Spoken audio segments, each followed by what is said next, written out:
Hello दोस्तों। आज हम गीक्स फॉर गीक्स का problem of the day sum of beauty of all substrings का सॉल्यूशन डिस्कस करेंगे। तो चलते हैं प्रॉब्लम स्टेटमेंट देखते हैं। इस प्रॉब्लम के स्टेटमेंट को यदि आप समझना चाहते हैं तो इस प्रॉब्लम में हमें एक एस नाम का स्ट्रिंग गिवन होगा और हमें इस एस के हर एक सब स्ट्रिंग का ब्यूटी फाइंड करना है और हर एक ब्यूटी को ऐड करके एज ए आंसर हमें रिटर्न करना है। और किसी भी स्ट्रिंग का ब्यूटी इस तरीके से डिफाइंड है कि उस स्ट्रिंग में जिस कैरेक्टर का फ्रीक्वेंसी सबसे ज्यादा है और जिस कैरेक्टर का फ्रीक्वेंसी सबसे लीस्ट है, मतलब सबसे कम है, उस दोनों के फ्रीक्वेंसी का डिफरेंस हमें उस स्ट्रिंग का ब्यूटी हो जाएगा। जैसे यदि स्ट्रिंग हमारा ए सी होता तो इस केस में आप देखें तो हमारा ए का फ्रीक्वेंसी 3 टाइम है और सी का फ्रीक्वेंसी 1 टाइम, और इसमें मैक्सिमम फ्रीक्वेंसी देखें तो वो 3 है और मिनिमम लीस्ट फ्रीक्वेंसी 1 है। तो इस दोनों का डिफरेंस हमारा 2 होगा, इसीलिए इस स्ट्रिंग का ब्यूटी यहाँ पर 2 गिवन है। अब इस बातों को एग्जांपल फर्स्ट से देखें तो यहाँ पर देख सकते हैं एस स्ट्रिंग हमारा कुछ इस तरीके से गिवन है और इसके वैसे सब स्ट्रिंग देखें जिसका ब्यूटी नॉन जीरो है तो वो ये दो सब स्ट्रिंग है और इसका ब्यूटी आप देख सकते हैं एक का 2 है और एक का 1 है। इसका 1 इसलिए है क्योंकि ए का फ्रीक्वेंसी 2 टाइम है और सी का फ्रीक्वेंसी 1 टाइम है और मैक्सिमम 2 हुआ और मिनिमम 1 हुआ तो इसका एब्सोल्यूट डिफरेंस 1 होगा, इसीलिए ब्यूटी 1 इसका है। और दोनों का सम आप देखें तो 3 होगा तो इसीलिए यहाँ पर 3 आउटपुट किया गया है। सिमिलरली एग्जांपल 2 देखें तो एस स्ट्रिंग हमारा कुछ इस तरीके से है और इसके हर एक सब स्ट्रिंग का ब्यूटी यदि आप फाइंड करें और उसको ऐड करें तो 62 आएगा, इसीलिए 62 आउटपुट किया गया है। अब इस प्रॉब्लम का कंस्ट्रेंट आप देखें तो एस का मैक्सिमम लेंथ 500 हो सकता है और एस में जो कैरेक्टर होगा वो सिर्फ लोअर केस अल्फाबेट एग्जिस्ट करेंगे। और इस प्रॉब्लम को हमें सॉल्व करना है बिग ऑफ एस के लेंथ के स्क्वायर में यूजिंग कांस्टेंट एक्स्ट्रा स्पेस। तो इस बातों को हम इस टाइम कम्प्लेक्सिटी और ऑक्सिलरी स्पेस में कैसे सॉल्व करें वो देखते हैं। यहाँ पर हमने एक एस नाम का स्ट्रिंग कुछ इस तरीके से लिया है। अब यदि इस एस का वैसे सब स्ट्रिंग देखें जो कि 0th इंडेक्स से स्टार्ट हो रहा है तो कुछ इस तरीके से है और फर्स्ट इंडेक्स वाले देखें तो कुछ इस तरीके से है। सिमिलरली आगे भी आप जनरेट करके देख सकते हैं। यहाँ पर यदि इस स्ट्रिंग की बात करें हम तो यहाँ पर देख सकते हैं सिर्फ यहाँ पर बी ऐड हुआ है, पिछले सब स्ट्रिंग जो जनरेट है। सिमिलरली यहाँ पर भी देखें तो यहाँ पर सिर्फ ए ऐड हुआ है इस ए बी सी सब स्ट्रिंग में। अब यदि हम हर एक स्ट्रिंग का ब्यूटी फाइंड करें, जैसे इस स्ट्रिंग का ब्यूटी देखें तो यहाँ पर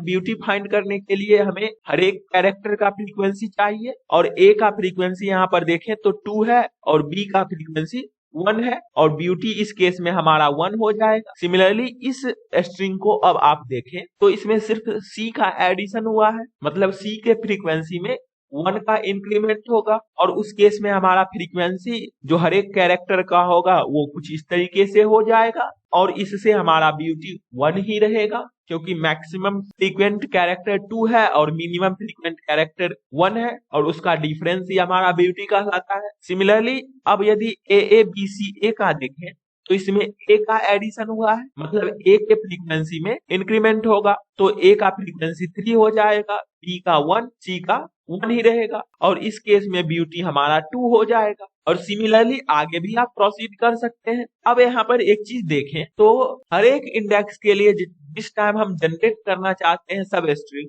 उससे आगे जब हम बढ़ते हैं तो सिर्फ एक ही कैरेक्टर का एडिशन होता है और हम जानते हैं कि कैरेक्टर इसमें सिर्फ A to Z होगा जो कि 26 लेंथ का हो सकता है। और यदि आपको हर एक कैरेक्टर का फ्रीक्वेंसी बता दे तो आप सिंपली इटरेट करके मैक्सिमम और मिनिमम वैल्यू फाइंड कर लीजिएगा और उस स्ट्रिंग का ब्यूटी भी फाइंड कर लीजिएगा। तो ऐसा ही हम अपने लॉजिक में इम्प्लीमेंट करेंगे। सबसे पहले हम गिवन स्ट्रिंग एस का हर एक सब स्ट्रिंग जनरेट करेंगे और उसके बाद हम इस टाइम जनरेट कर रहे हैं सब स्ट्रिंग, उसी टाइम हर एक कैरेक्टर का फ्रीक्वेंसी स्टोर करते जाएंगे और उसके अकॉर्डिंग हम फिर ब्यूटी फाइंड करेंगे उस सब स्ट्रिंग का और उसके लिए एल्गोरिदम कुछ इस तरीके से हम फॉलो करेंगे। तो चलते हैं, अब हम कोड देखते हैं। यहाँ पर सबसे पहले हम जावा कोड डिस्कस करेंगे। यहाँ पर हमने एक फाइंड ब्यूटी नाम का फंक्शन लिखा है, जिसमें एक फ्रीक्वेंसी एरे पास किए हैं। फ्रीक्वेंसी एरे 26 लेंथ का होगा, क्योंकि यहाँ पर जो भी स्ट्रिंग गिवन होंगे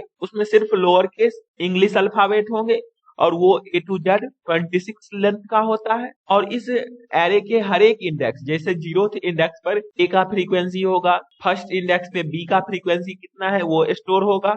सिमिलरली 25th इंडेक्स पे Z का फ्रीक्वेंसी कितना है गिवन स्ट्रिंग में वो वैल्यू स्टोर होगा, और उसके कॉरस्पॉन्डिंग हम ब्यूटी फाइंड करेंगे और वही ये फंक्शन हमें रिटर्न करेगा। उसके लिए हमने एक मैक्स और एक मिन नाम का वेरिएबल बनाया है। मैक्स को हमने इंटीजर मिन वैल्यू से इनिशियलाइज किया है और मिन को इंटीजर मैक्स वैल्यू से इनिशियलाइज किया है, और फिर इस फ्रीक्वेंसी के ऊपर इटरेशन लगा दिया है फॉर ईच लूप। और फिर एफ का वैल्यू देख रहे हैं कि 0 है, यदि 0 होगा तो कंटिन्यू कर जाएंगे, क्योंकि हमें कंपेयर ही नहीं करना है मैक्स मिन में। और यदि एफ 0 नहीं होता है तो सिंपली हम मैक्स में मैक्स और एफ का मैक्सिमम वैल्यू स्टोर करेंगे, और मिन में मिनिमम और एफ का जो मिनिमम वैल्यू होगा वो स्टोर करेंगे, और लास्ट में इसी मैक्स माइनस मिन को हम रिटर्न कर देंगे, जो कि ब्यूटी होगा। अब हम चलते हैं अपने ब्यूटी सम फंक्शन को किस तरीके से लिखेंगे वो देखते हैं। यहाँ पर इस फंक्शन में हमने सबसे पहले एक आंसर नाम का वेरिएबल 0 से इनिशियलाइज किया है।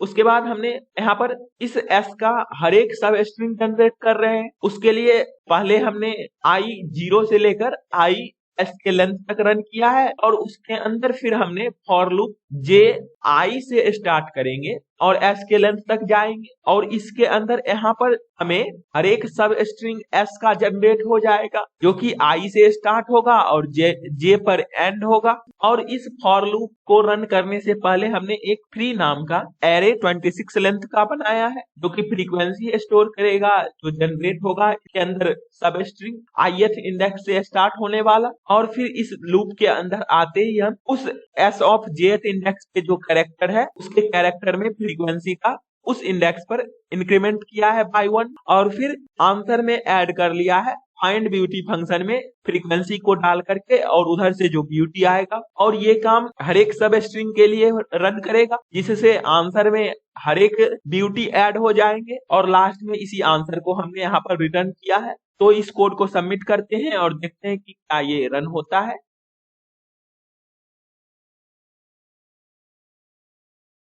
यहाँ पर देख सकते हैं हमारा टोटल टेस्ट केस पास किया और कोड रन भी किया। तो अब हम चलते हैं C++ कोड देखते हैं। C++ कोड भी हमने सिमिलर वेज में लिखा है। यहाँ पर भी हमने फाइंड ब्यूटी फंक्शन क्रिएट किया है, और यहाँ पर डिफरेंस है कि हमने वेक्टर यूज किया है इन प्लेस ऑफ एरे, और बाकी यहाँ पर आप देख सकते हैं सिमिलर है। और फिर हम ब्यूटी सम फंक्शन लिखे हैं। यहाँ पर भी हमने एक आंसर नाम का 0 से वैल्यू इनिशियलाइज किया है, और उसके बाद हर एक सब स्ट्रिंग जनरेट कर रहे हैं, और यहाँ पर हम ब्यूटी फाइंड कर रहे हैं गिवन सब स्ट्रिंग जो जनरेट हुआ है, और उसे आंसर में ऐड कर लिया है, और उसे ही लास्ट में रिटर्न कर दिया है आंसर को। तो इस कोड को भी सबमिट करते हैं और देखते हैं कि क्या इस लैंग्वेज में रन करता है।